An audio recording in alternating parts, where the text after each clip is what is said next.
সংসারে কেন পাঠাইলা আমারে?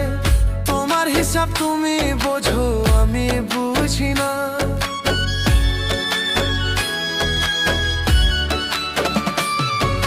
মায়ায় গোড়ায় সংসার